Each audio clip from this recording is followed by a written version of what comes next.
So, welcome to Game Plan Sunday. Today is May 3rd, 2020. We had a pretty interesting week last week, so we're going to talk about that. We'll also take a look at what we noticed coming down the pipeline this week in the near future, and then see if we can find some plays on top of that. So, interesting week last week. We had lots of weak economic data, basically. So, a lot of terrible economic data, which I think Wall Street pretty much already expected that.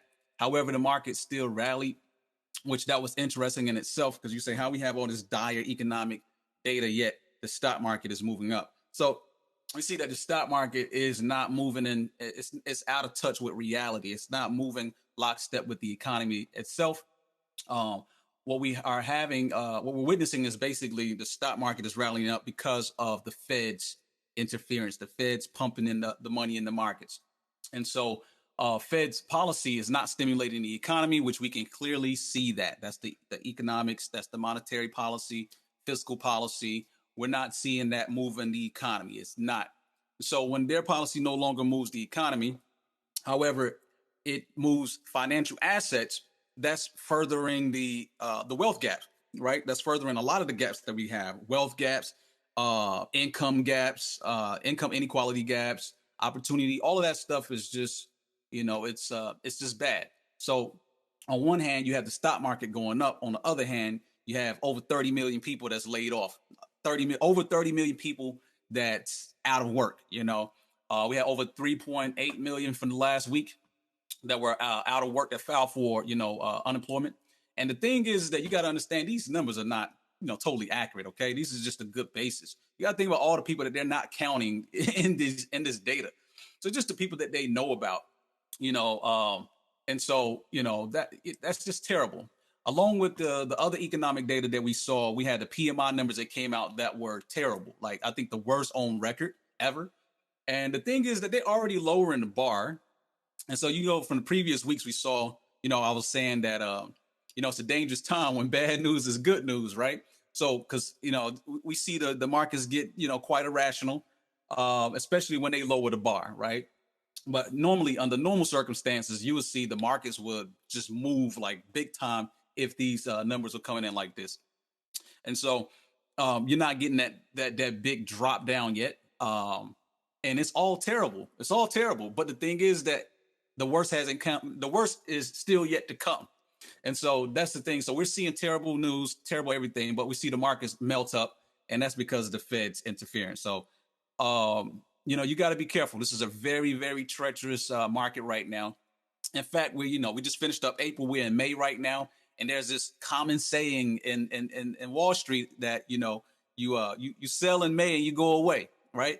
And so you can see that the markets had this nice drop down, which is huge drop down. A lot of people lost a lot of wealth in that, and then they got this melt up. As we look at the S&P 500, we see that it pops back up right before May. Okay. So now that, May is here, the common saying on Wall Street is, sell in May and go away. So they done got their profits or whatever. Just go away, come back next year. Right. I mean, that's just pretty much the way they do it. So that's a big theme, for, the big investors. That theme is interesting, and we can kind of see it look like it's starting to play out here on the charts, on that side. So again, we have, some terrible numbers for the week. The Fed stimulus, the Feds decided we're not going to change interest rates. We know we had the meeting from FOMC. They, left interest rates the same, which we already expected that. I think what people was anticipating to see if the Fed would go negative, and we don't want to see negative. Negative is just terrible. We haven't seen any time that's actually helpful ever in any kind of economy ever. So we don't want to go negative. So they're just trying to keep it low. Also, we had, earnings from, all the big players in the game that came through. Amazon and Apple was, the highly anticipated ones where, they didn't perform as well as they should have. So we saw, that didn't come through, didn't pan out well. However, we already know Apple and Amazon, they're going to be, two of the companies that's going to be able to survive this whole thing. And so what's interesting is that, you got to understand that you want to be a value buyer of these things, meaning you want to buy these stocks at a good price. And when they are overpriced, even though the data is good and even though they're still going to be here, do you want to be the person to buy it that high? Nobody wants to buy it that high. So right now you see people trying to get rid of those shares or what have you. Sell it to a greater fool. It's the greater fool theory, right? Somebody else who want to get it, get up out of there.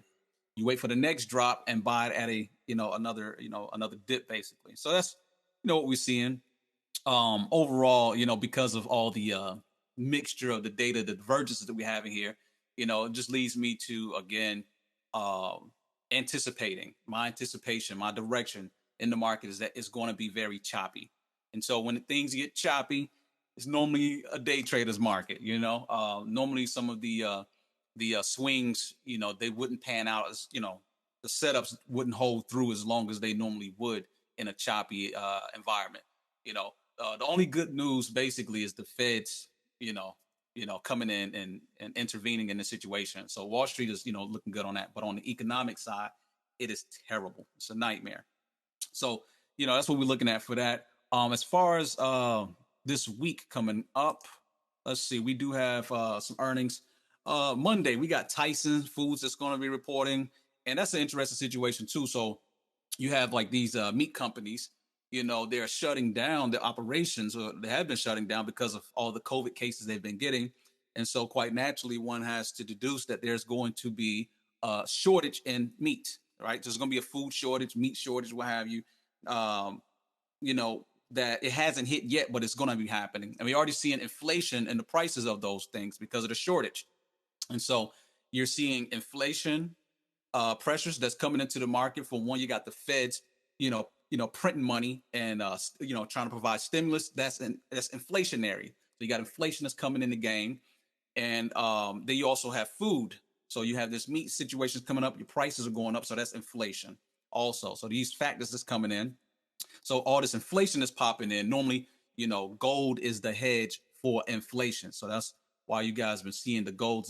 Gold has been rallying. We cover that here in a second. But just understand Monday is going to be pretty light. But Tyson Food, they're going to be reporting earnings. And again, I think expectation across the board is pretty much down. Now, another thing is that last week a lot of companies they hid their guidance, right? So it's hard when you're trying to build models. We normally get insight from the senior management, CEOs or what have you, CFOs, about their expectation of their company in the future. And we take those assumptions and we put them in these models that we make, and it helps us to drive, future evaluations of the company, based off of, them, because, they know their company better than anybody else. So we try to get it from them in the financial statements, but they're actually not providing that. A lot of the companies, most of the companies that's reporting earnings, they are not even providing that. So that's another glimpse that things are not good, not at all. So just don't confuse the stock market with the economy. I'm just saying, yeah, you can make money and that is great, but understand that the two are totally different. And that's the reason why you have most stock traders, even myself, when I first came into the game, I was very narrow minded. And most stock traders are just very narrow minded. And it's good when things are good, but when things are bad, they don't understand why. It's a bigger picture. And so you have to get into the economics on that. It's not a requirement for you to learn that stuff to make money, but it's very, very helpful for you to understand all these things. We'll talk about a little bit of that here later. But let's get back to the earnings. We have Tuesday coming up. We got Activision Blizzard. We got Walt Disney. We got DuPont. We have Electronic Arts. We have Insight, Marathon Petroleum, Martin Marietta Materials, Newmont, and Regeneron Pharmaceuticals.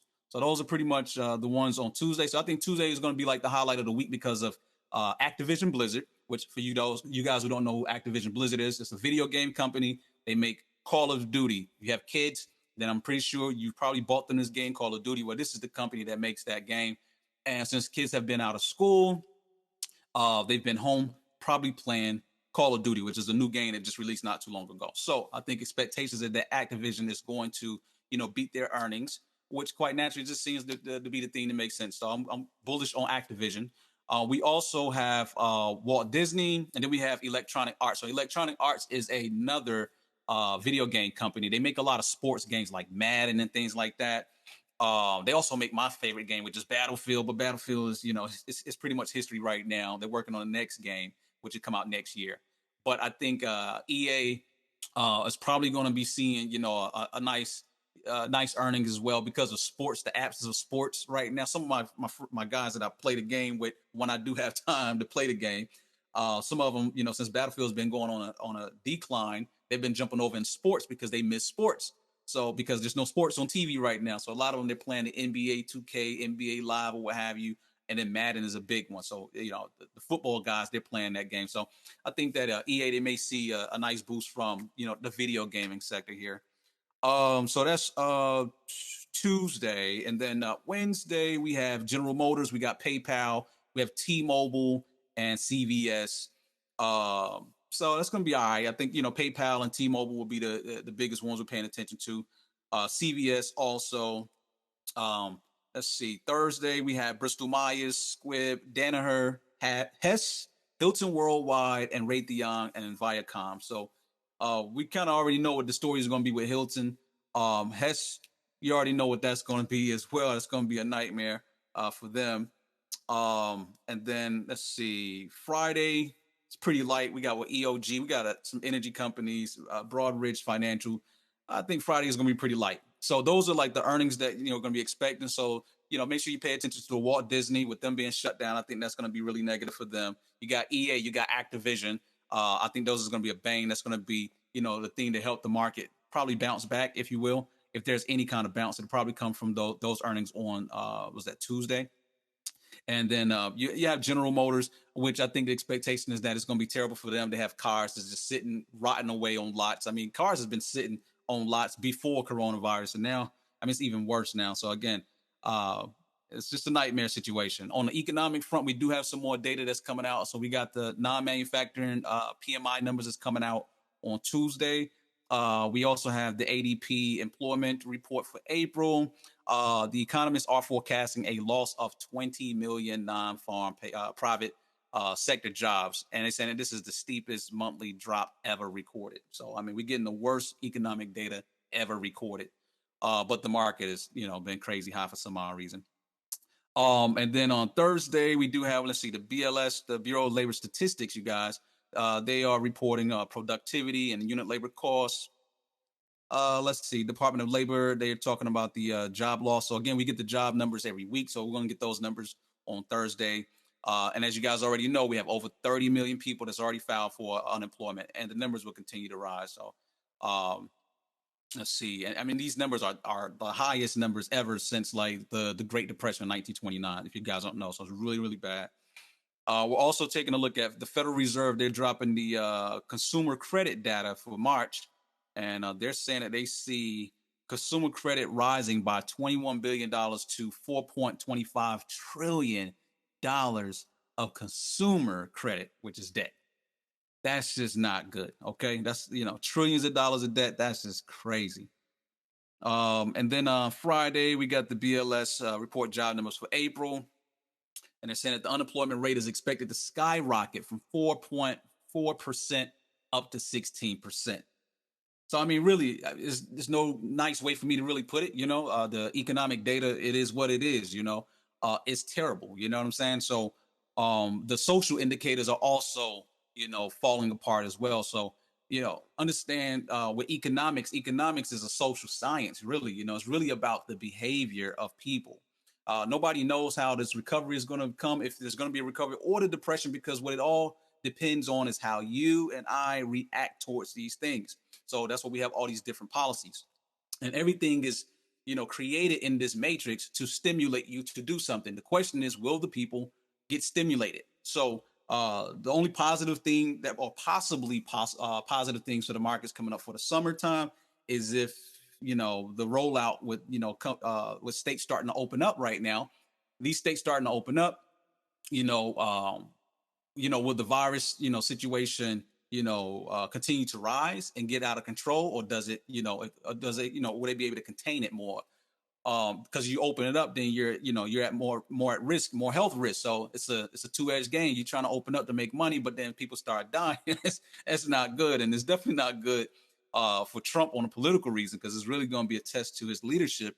Because whoever the leader is, you got to bear the brunt. The brunt of this thing. And if it's successful, then yeah, you get the accolades, right? So that is, interesting. That's the whole thing is, will people come outside right now? Will people come outside, and will people spend money right now? That's the question.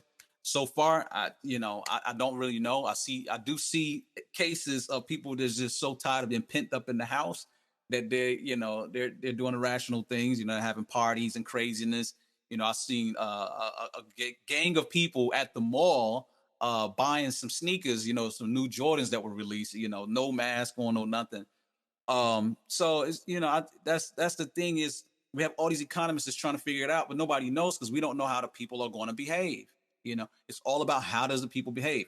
So with all that being said, what I did is on Saturday, you guys know Warren Buffett. He's the Oracle of Omaha. They call him the Oracle, right? And so he's the biggest dog of them all. So he had his earnings situation on Saturday. He does the shareholder meeting. And I'll pull this up here because in our community we have this here, and I try to provide you guys with as much stuff as I can while I'm free. This is one of those situations that was I was out jogging with the family, so we on a family walk, and it came on. I was expecting for it to be about an hour. It was the longest meeting ever. It was like 3 hours long. You guys know Warren and Charlie Munger; those guys are real old. They're in like their 90s, so they take their time when they talk and things. They're kind of boring. But this time was interesting because Charlie, he wasn't there, and Charlie, I mean, if you ever watch these meetings, Charlie, that's Warren Buffett's partner. This guy, he's normally look like he's croaking, he's like, like he about to sleep sometime, right? Like, yo, somebody check on Charlie, see if he's awake. So this time he decided to stay home. So I think he's probably, he's trying to rest up. So what I did is while I was actually jogging right here, so I got my phone right. So I'm actually walking with the family and everything. So then I got my headphones on. So I'm just listening to the meeting, and then I'm taking, screenshots of it. Because while I was, taking my walk, I said, hey, I'll take some screenshots of this and I share it with you guys just in case you guys missed it. And tell you guys what I learned from it if there's anything to learn. So this is on our website right here. Wallstreet Jackboyz, you guys are already not there. Make sure you get on there. But you guys see, I just post all kind of things in here. And I posted my thoughts right here when I told you when I was finishing everything. I said, hey, I'm gonna, download it for you guys, and that's what I did here. So there's a link right here so that you can actually check out the slides. It was, 3 hours long, but it was, you don't need to waste 3 hours of your life watching that. That's why I got this whole slideshow thing here. Let me see if I can just open it up for you guys for a second. And then what I'll do is I'll share it with you. So anybody wants to actually, download it or check it out, then you guys can check it out. It was interesting. It was real interesting, this is the Oracle here. They call him the Oracle, right? He's the biggest dog of them all. And I think that his position in this whole situation is going to be very symbolic. Okay. We're in what I call the Greater Depression. And every time they had these downturns, he's always, a major component. He is symbolic. That's Warren Buffett. So when he moved, everybody moved. And the thing is that he has not been moving. He has not been moving. If I can get my cursor here. There we go. I got all kind of things going on. So let's see. Don't even need to edit this thing here. There you go. All right. So this right here, you guys can download that. All right. And there you go. Drop it on both sides. That's the link for it. You can download it, but you don't need to waste 3 hours of your life trying to figure out what, the OG Warren Buffett had to say. It was interesting because his tone was it was like a passive aggressive tone. He had like this whole campaign message. Like it was like a campaign style message where he was saying, never bet against America, and he said it like that, basically like, yo, I don't give it what, what I'm saying? Whatever goes on. He's like, I don't know what's going to happen in the future, the next week or the next month or the next year. But I do know long term that you don't want to be the guy to bet against America. Now, I don't know, was that a subliminal message to China or what have you? That I don't know, but it was very interesting on how he positioned it. And, they're going to need him to bring the confidence in the market. Trump and everybody, they always need Warren Buffett. He always come in and he's that symbol of confidence to get people popping. So the interesting thing he was saying, and this, and again, I probably missed maybe one slide before this. I can't remember, but this is, what he's talking about. There's nothing fancy about it. But what was interesting that he was saying is that he had to, try to keep people positive, right? So he starts off, to give a nice little story, keep things on a positive tone. And then, he goes into his thing. So one of the things that he was saying is that when he was born, he was born at the time of the Great Depression, right, in the 1920s. Um, and he said that his father was a stock trader, and that when he was basically when the depression hit, his dad lost his job basically, and he was saying that luckily his grandfather had a business, a grocery or what have you, where they can get food from, because he didn't know how he was going to get food, to feed the family and everything. So Buffett is just telling his story, how because of family, they took care of him in the time of need, where they were able to get all the food they needed from their grandfather. He said, just run up the tab, it's family, right? And so luckily for that, they were able to survive that situation. But he was saying that the 1929 Great Depression was such a psychological situation. And he was saying that it reminds him of what we're actually getting ready to go through now, basically. He was saying that with that depression, is that it was such a stigma that it plagued Americans for decades before people got their confidence back up to get back into the game. He was basically saying, like, from this situation with COVID and everything, is that this could be a very similar situation. It just reminds him of that situation where the fear is the thing that lasts the longest, and it takes it over time. And it's like saying like it take 20 years or what have you. Anyway, he was just really describing that, and I thought it was pretty interesting because it, again, with the whole economics and stuff, it's all psychology, trying to figure out how people are going to behave.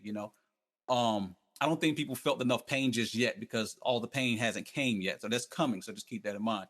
So anyway, he was saying how the population was, and he was talking about slavery. The interesting thing, when he was talking about slavery, I honestly thought Warren Buffett was about to start talking about reparations. I mean, the way he framed it up, he had like positioned it in a certain way, and he's like, "We're gonna come back on that." But he was basically saying that, basically what he was saying is that, let me see if he got it in here. He says 6 million people were slaves. About half of 1% of the population of the planet lived in our 13 states. He was basically saying that, when we started the nation, it's supposed to be, free men and all this other stuff, but we had slaves at the same time. And he was like that, that shouldn't have sat right with anybody, and how, we still haven't made that wrong right yet. I mean, this is Warren Buffett saying that. It ain't me saying, and it's not, this is Warren Buffett that, says that. And he was basically just saying that, America's a young country. He was just adding his age and Charlie Munger age up, and saying how, they add their ages up. They're about the same age as America's a young country. But I thought he was going to get on the reparations stuff, but he didn't. He just basically went into, how there's been progress that's been made, from the time of having slavery to now. He's basically saying, like, if he was a minority, then basically he would rather be born in 2020 versus back then, which is the logical, thing to, to be, and I'm a minority, right? So I definitely wouldn't want to be born at the time of my ancestors. This is the time to be born. So that makes sense, right? Because we've made a lot of progress. He was talking about, African Americans and women in particular there. So how we're able to participate in this market. He was basically saying that it's not perfect, and he understands, but the progress in such a little time. I think he said America's about 230 something years old. It's such a young country, and so we have made a lot of progress. But along that progress, it wasn't a straight uphill. It was, ups and downs. And this is one of those times in 2020 that we're going through one of those down times. But he was saying, make no mistake, don't never bet against America, because we're going to come through. That's what he was saying. So I'll just show you guys a couple of these slides here real quick, get through them quickly. He was talking about all the wealth that was built in here and everything. Let's see. Well over 100 trillion, at least 100,000 per each original $1. Let's see, Gettysburg, he was talking about that, testing whether the nation or any nation so conceived and so dedicated can long endure. 16 million males in 1861, perhaps 10 million between. Okay, he was talking about the Civil War, how many people died in that war. Again, talking about the wartime stuff. He was saying that was equivalent to about 4 million males between the ages 18 and 60 that were killed in that war. He's basically trying to, draw this contrast of, American is a resilient country, how we overcome, these big challenges. And I think that he was trying to frame it up to now to try to get people, mentality strong that, hey, don't ever give up on America. We're going to come through. That's basically what it was. It was a confidence thing there, right? I'm trying to see if there was any other interesting slides here. But you guys got the link so you can download and check it out on your own time. And I did this while I was jogging, so I took the screenshots, and I got, this Microsoft PowerPoint on my phone. And there you go, right there. He was talking about never bet against America. You see that? That was like his thing. He was saying that, and that worked. So he said, and we are now a better country as well as an incredibly more wealthy country than we were in 1789. So that's why he was going back in time. And he's showing now that, hey, we're not perfect, but we're much better off. And then he went back to the slavery situation here. He's saying, we hold these truths to be self-evident that all men are created equal. In 1776, he said, but the first census counts more than 15% of the population held as slaves. So how can you say all men are equal when you got 15% of the population that are slaves? This is Warren Buffett. This is what he said. So he was definitely talking about that. So he's just basically telling, hey man, we're making progress. But he also talked about the amount of wealth that we actually have in this country.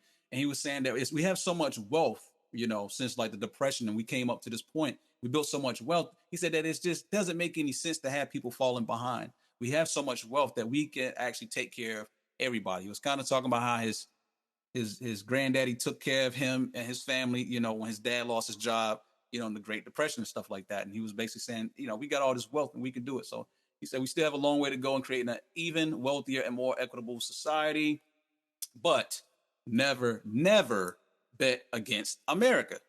Again, passive aggressive tone. If you ask me, sound like it was a message over to China. I'm not too sure, but it was very interesting because that was his campaign message, and he's not even running.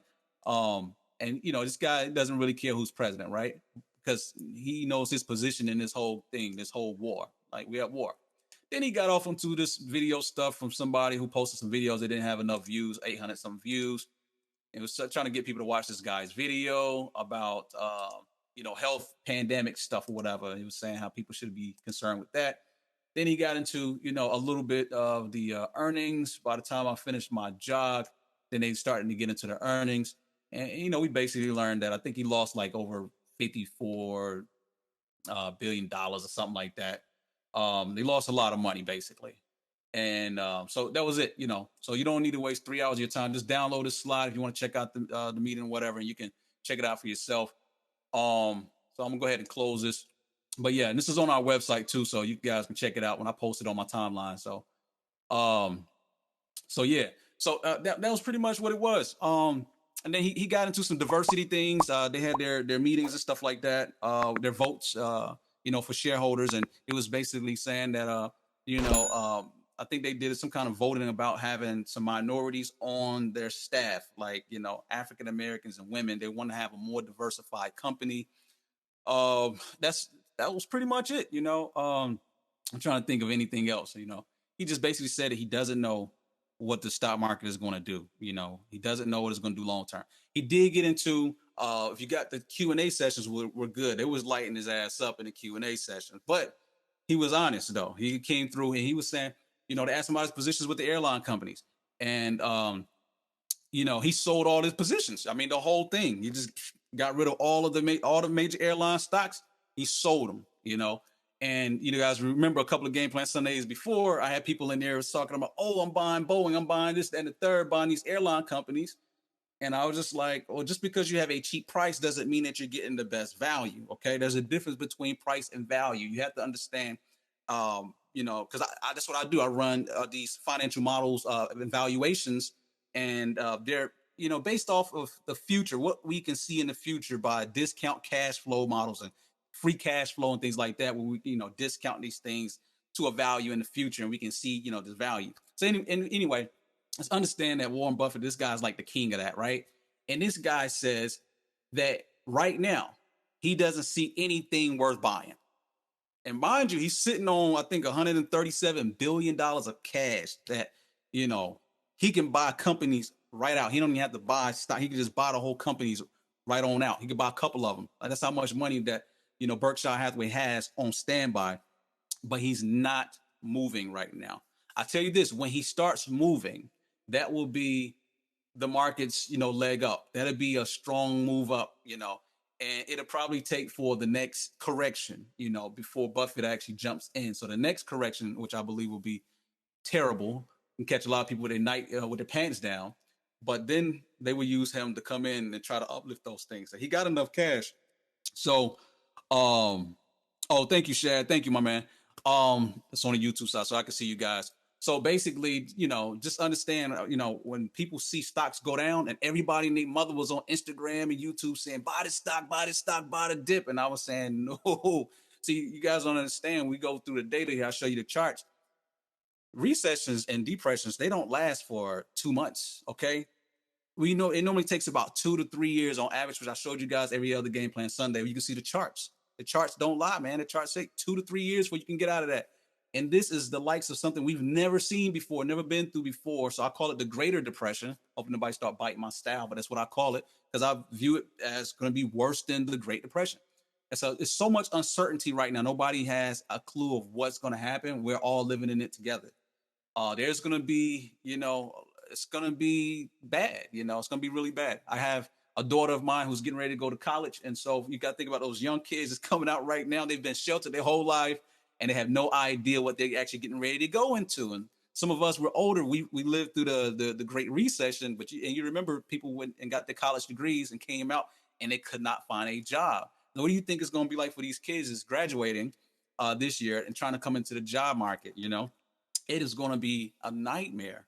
So, that's, all interesting things there. And, yeah, so I just want to touch on that because, again, that was, Warren Buffett. Everybody's looking at, the Oracle of Omaha and seeing what he has. And the guy says that he doesn't see anything worth buying. So again, stop listening to everybody out there saying that buy this stock because it's a cheap price. I'm actually working on a model right now for what I will pull it up, but I got a headache thinking about it. When you're building these models, man, there's so much research and data that has to go into it. And it's so hard just to get the data. You have to create some of the data.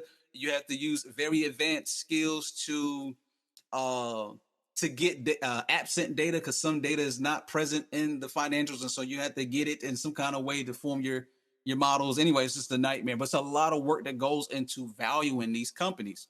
It's not just, oh, I see a stock price, it goes down and that's it. See, that's, a lot of people are so narrow-minded on this. For stock trading, yeah, you could just use the charts for stock trading, but you talk about investing, that takes homework, that takes research, it takes time. And so again, you can't just be following people. You have to do your own research. Okay. So, it takes time. I've been working on this model for like a whole week. Okay. And I'm still not finished. So that just tell you how much work goes into this thing. But yeah, like you said, what you would buy something that's falling. That's right. That's what I said. Why would you buy something that's falling? That's because they see it as they think that it's buying a dip, but you let it dip. You let it come back up, and then you make an assessment to see if it's at the right time for you to get in. So, but as we see traditionally, this time of the year, the financial activity normally falls off. Every time this year, and this is without a pandemic. We got a pandemic right now, so I think that the expectation is that it's going to get even worse in this time around. So again, I think we're going to see things roll over. So with all of that, let's actually go back to the charts real quick because I know I've taken up a lot of your time. So this is the ES right now, S&P 500. Okay. And we'll do the playback. This will be ready tomorrow. We'll do the playback. So if you're on the YouTube side, you can't see the whole chart. On our side, we got the whole chart. So it'll be on the playback on the edited version where you can get the whole chart. But this is the S&P 500. You guys see we had that. Let's change this color here to yellow. All right. We were rolling with the punches. Okay. Bingo. Boom. Came up. Boom. Tagged this floor. All right. Then we got the bounce back. We had a buy position trigger that says get in. You get in. Boom. You come up. It never cleared the 200 moving average. It did get rejected at my 618 retracement on the Fibonacci. And here we go. It's, starting to come down now. As you see, we're in the overbought territory. The fastest stochastics are coming down. The momentum is coming down. And so, the path to this side here, and, I kind of called this out from the other ones that it looks like we're going to head back this direction. Don't know. But again, this is the way the charts are, showing us. We've got that rejection up there to that ceiling. And then we'll see a similar move like that right here. It would be like a parallel kind of move. So that's pretty much what I'm expecting. Who knows? It could, go the other way, but I don't have any kind of insights or data that's saying that it's going to be that. Okay. What else? So with that being said, what I am looking forward to is the VIX. All right. And again, I'm no oracle or nothing like that. I'm just looking at the charts, making my assessment. And so what I'm seeing here that I believe that we're going to get a rise in the VIX. Okay. So again, this is what I believe. I got a trigger here.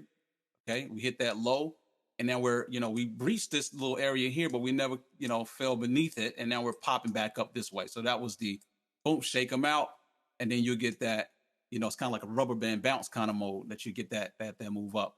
So I am expecting that on the VIX. So you can play that. You can play the VXX. You know, these are ideas that I'm looking at just so you see. All right. And so we got the buy trigger right there. Same scenario. I don't know what event will trigger these things, if there's going to be anything to trigger, but that's just something that I can see here quickly. All right. And then let's take a look here at gold and silver. See, normally the gold and silver, normally the gold and the silver goes up, when you get the inflation. I think we've been having some issues with the dollar, divergences with the dollar, the strength of the dollar, and it's just kind of confusing right now. We'll take a look at that here in a second too. So again, just keep in mind this is paper gold, not real gold. So real gold, understand real gold, you can't get your hands on real gold right now. All right. You can try to order it and you're gonna be on backlog. So physical gold and silver, my projection on those are that they're gonna be, going up. Okay. The paper gold and silver, they may go down, and that's fine because the real gold and silver, supply and demand, they can't get this stuff out the earth fast enough. It's protection from inflation as the feds are printing all this money and things like that. You got to have a protection from the inflation. So people buy gold. And so everybody's trying to get it and they can't get their hands on it.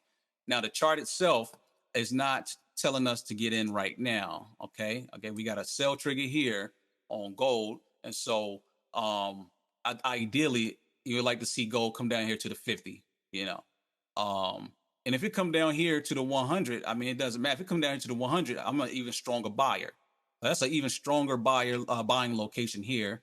But if we solidify right around this area here, it's around the 50 moving average, which is right at my 686 retracement, then this is a good, zone here for gold. So we want to see gold trade like this. And if it comes up, all right, then it's time to take out those highs and come back to the next levels. So we could see that over the course of the summer. So that's my thing on that. So what I'm trying to say here is that gold has some buying opportunities that's coming. So if you can have some patience, then that's fine. The only problem with having patience is that the physical supply is limited. They can't get it out the ground fast enough. So you doing trading the paper stocks like GLD or gold, that's a different story than you buying a real gold. So buying a real gold is definitely your best bet because no matter what this paper stuff is doing, gold is going to be up out of here. So the same thing for silver. Same thing for silver. Again, we're in a squeeze too. So we have a squeeze here. We do have some sell triggers on this thing here. Let's see if I can pull up my annotation. All right, so we had that sell trigger that was right there. We do have a squeeze that's in here, so it's going to be interesting to see how that plays out. But we do have the direction that's pointing down. So it looks like we may get some down movement here in silver. And again, if we come down, that's fine. We got in the silver back here. So all of this is all profit for us, right? And if you traded the paper silver and everything, then you should be out of that. But that's all profit. So we can come down here and I'm a buyer, right? So it just depends on how far it comes down. And come to this level, that's fine. I'm not buying here, but if it comes down to this level, then yeah, that's a go for me again, anywhere around that zone. So we'll see. So they'll just keep in mind there's some opportunities that's coming with that. What else? Let's see. He says, why are people on Instagram telling people to buy and hold? It just tells me they know nothing about chart patterns and tech. Yeah, Shad. Yeah, a lot of people, saying this, that, and the third. Which is all interesting, man. The financial markets, stuff is, complicated. I've been learning stuff for years and I still don't know enough. Okay. I'm still learning and I share everything that I learned. I was watching somebody's, video, was talking about, what was he talking about? Capitalism and everything. And, I had, a very popular in the African-American community. I just listening to it and, providing, my insight. A lot of times they try to, take some stuff and spin it to make it, to push their agenda about something. And really it's just all skewed. You know what I'm saying? It's really skewed stuff But I don't try to knock other people. I just provide the truth or the evidence to back my claim, and try not to debate or anything like that. But to try to get the truth out there to people about how the systems work. Like what is capitalism, right? I posted this stuff. What is capitalism? I posted cronyism. There's a difference between capitalism and cronyism. A lot of people, they confuse the two. You definitely want to be in a capitalist economy, right? And that's how everybody makes their wealth. That's how you're gonna make yours. um so, well, I want to show you guys this real quick on our website. So for you users, I don't know if you guys have been utilizing these or not, but it's been here for a little while. But if you take a look at this this little thing here, and remember, I man all of this, I build all of this. So I don't have a team or nothing like that. I just put all this together. So but this little search button here, anything that you want to learn about or know about, you just click that little button here and you can type in whatever the term is. Okay, now I'm not Merriam Webster's dictionary, but anything that you should probably know about, then it'll be here. So you can type in terms like capitalism, right? Because this has something to do with what we're doing. So it's relevant to, being in the markets.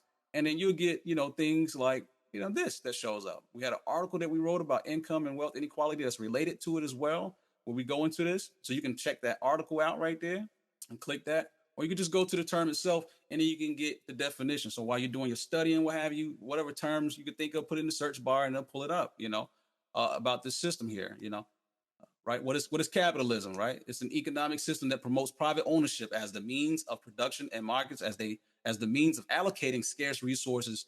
In a pure free market capitalistic economy, there is no central authority, such as a government directing economic activity. Instead, individuals and companies make their own decisions about what goods and services to manufacture and provide, and they get to keep the profits from their activities. When scarce resources are used in an efficient manner through the markets, economies can grow and societies benefit. This is the very best system there is. There is no greater system than capitalism. Okay, this is the best system. That's proven. They have proven track record on this. And it's basically just letting the free markets do what they do. If I have a phone and I made this phone, if I want to sell it and Mark he wants to buy it, I have my price and then he has what he's willing to pay for it, and then we meet at the middle, we make a deal. And that's how the free market's supposed to work. It's not supposed to be the government comes in and say, hey, here you can sell this phone for $500. But I'm like, well, listen, B, I know better than you. I got people that's out here that's willing to buy this phone from me for $1,200. So why would I let you, the government, force my prices? You feel me? That's the socialism stuff. And then you get into fascism. And so I want to talk about the fascism situation, because if you guys saw Elon Musk, did y'all see Elon Musk going off on Twitter? Elon Musk was wilding, yo. I mean, he went off on the earnings, so they had earnings also, and Elon Musk, he said that the Tesla stock was too high and the stock dropped. I mean, he's right. The stock price is too high. You know what I mean? Like, but you don't hear CEOs that complain about their company stocks being too high. So he's a very controversial guy. If you think Trump is wild, check out Elon Musk. That guy, he be blowing trees and all kind of stuff, but he can do that. You see what I'm saying? So he was mad, and he was saying, I mean, he was cursing and everything. He was like, open the economy back up, let people do what they need to do. This is fascism, right? And so we was talking about like fascism, that is a terrible system where, the government is controlling everything. And so the reason I want to just bring this up here and then we'll go ahead and bring it to an end is because we're at a time right now, and I posted some of these on my Facebook page, and I shared some of these things with you. But a lot of it comes from different schools of economics. If you study economics, these famous economists, they talk about these systems like capitalism and socialism and fascism and communism and all these isms. But these are just systems that provide a means to an end. It means that you're trying to get somewhere and you need a system that can help you to get there, right? And so, but this fascism situation is a situation where the government rules over the people. It tells you what you can do. It's, it's terrible, right? It tells you what you can do, what you can't do. You can't speak out against the government. You can't do any of these things against the government. Government control everything, all right? And so, Elon Musk, he, was saying that, yo, this is fascism. Like, he was going off.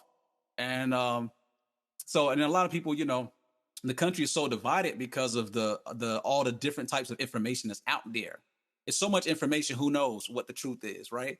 You have doctors that's coming out that's saying that it's not what the government is saying it is.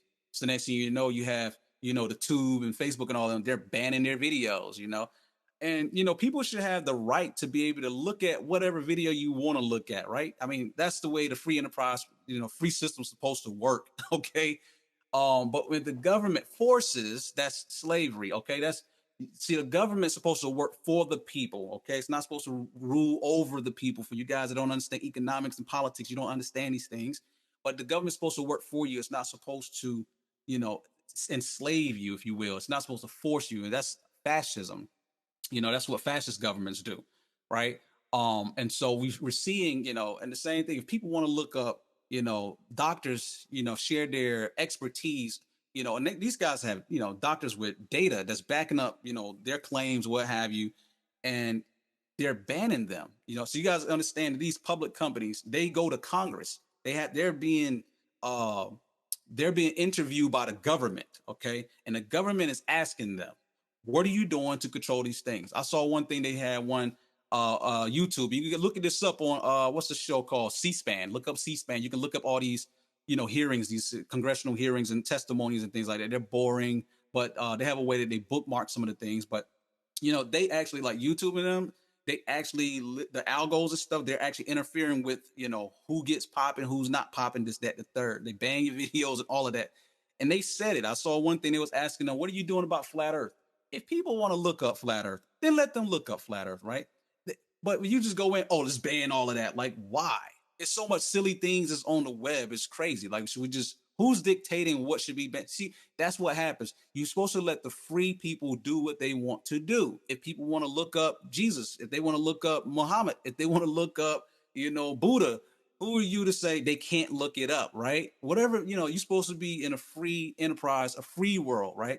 And so when the government comes and oppress, that is not good. So then you start seeing guns and ammo sell out across the country because now people are afraid that the government is going to try to take their rights. So for those who haven't been following why you can't find guns and ammo right now, well, that's the reason why.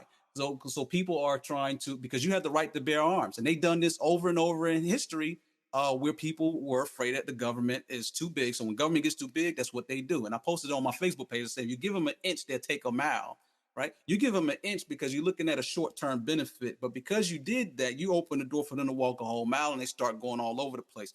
Hey, you got to do this. Hey, your business has got to shut down. But who gets to dictate which businesses stay open and which ones stay closed, right? The people didn't get to vote on that, right? And how do you vote? You vote on that from your shopping behaviors. When you go and spend money, that's how, right? But if the government says, oh, Mark, you can't keep your business open, or Sydney, you can't keep your business open because we don't feel that you're an essential business, right? But then this person, they get to keep their business open because the government is dictating what's essential and what's not essential. I mean, there's been businesses that's opened, in my personal opinion, I don't view as essential, okay? But they're open, right? And so you get that situation where the government is choosing winners and losers. So then you have more of a political uproar. And so one of the things that I don't think that the markets has been pricing in is the political tension that's brewing up in the country right now. And a lot of it's coming from, the situation with the virus. And so, and I posted this about F.A. Hayek. He's, one of the leaders of the Austrian School of Economics. He has a book called The Road to Serfdom. If anybody's interested in this kind of topic, go download it, read it, or what have you. Really good book. These guys, he's talking about, socialism, how it comes in. And it sounds exactly like what we're going through right now, which is so interesting, right? Because what he says is that war is basically used as a tool to bring the people to a united cause, basically so that the government can rob you of all your rights, which is weird.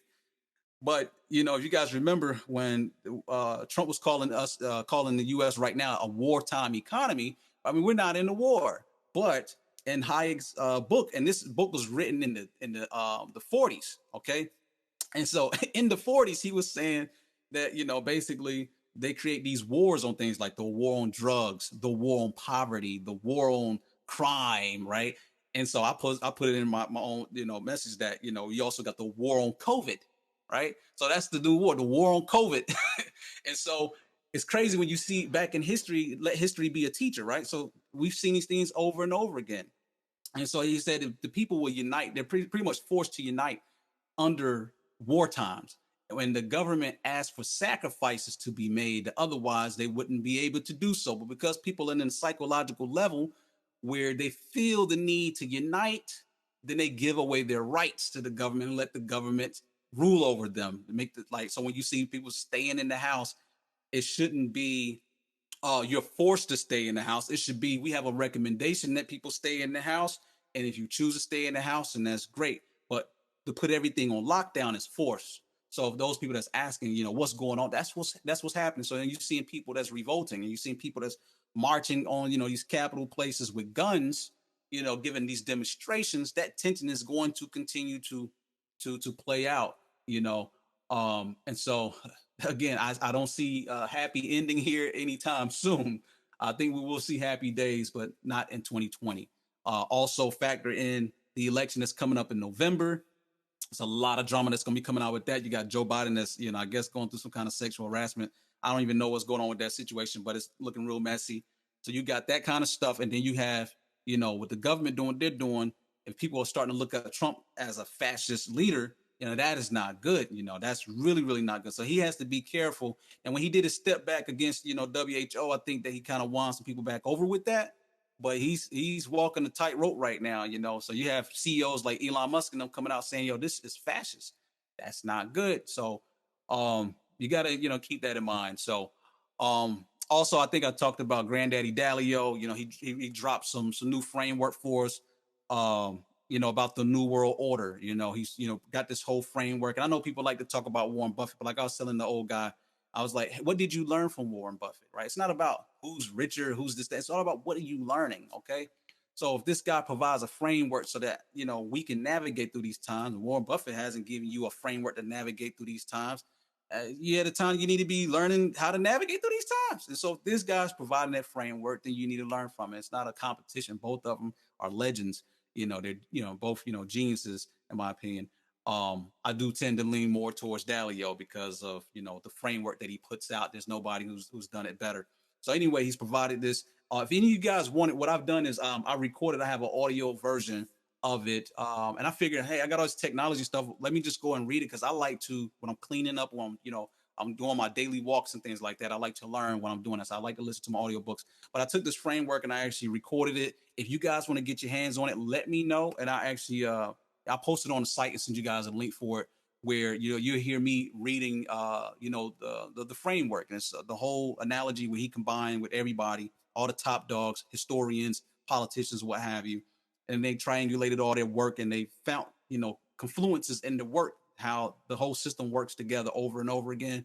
And we're at a time in this cycle that he's basically saying that there's a new world order that's coming. And so it's going to play in with our currencies. It's going to play in with politics. It's going to play everything. And debt restructuring, where they're basically going to have to, reset the whole system basically, because it's all falling apart. So right now you guys see all these SBA loans, all these loans and stuff. It's a nightmare. You have people who haven't gotten their stimulus. You got people who haven't gotten their unemployment.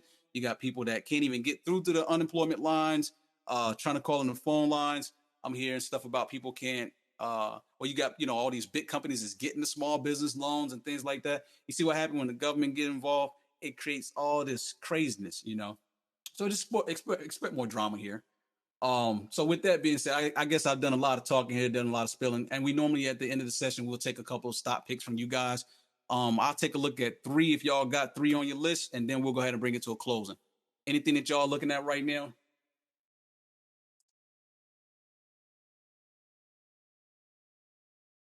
All right. Okay, and make sure you guys share the videos and everything, hit the like buttons, leave comments and things like that, so that these videos, the algorithms can start picking them up.